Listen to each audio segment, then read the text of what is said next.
Well, look, I'm optimistic that the Department of Justice will have the same goal that I will, and that's to make sure that Florida voters are protected. The only citizens that have a right to vote will vote, will register to vote and vote.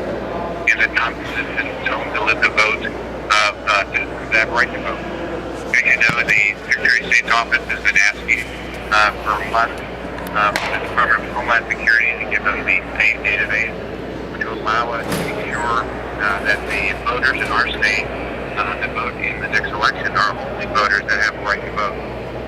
So because they've been holding out for whatever reason, the Secretary of State's office took it upon themselves to do research with the motor vehicle data, sent names down to the county election supervisors, which have the only authority.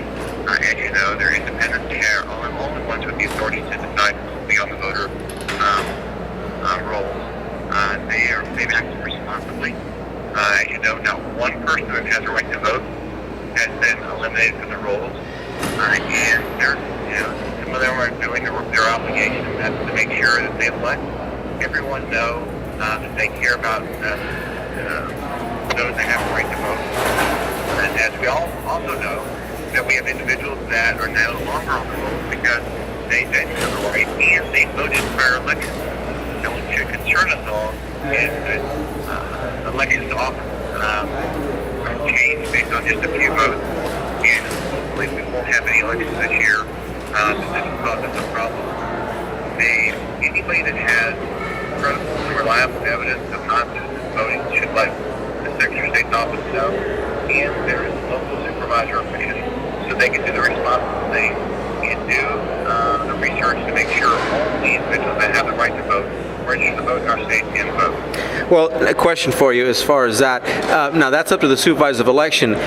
If obviously they're pushing back on this because obviously they have a higher interest or an ulterior motive, but what if they knowingly know obviously that they have illegals on the voter roll or people that are not allowed to vote and they do nothing about it? What then? What could we do then? Well, first off, they're obligated to remove anybody from the roll that they have credible and reliable evidence to our state. That's their obligation. When they took the oath of office, that's what they said they would do. With my job, when I just oath of office is to enforce the laws of this way, and I'm going to continue to do that.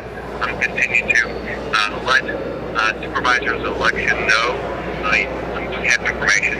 I'm going to continue to request this database from the Department of Homeland Security, and I'm hopeful that the Department of Homeland Security, Department of Justice, will have the same goal I do and make sure that those citizens that have rights to vote in our state go out and register to vote, get involved in elections, and vote.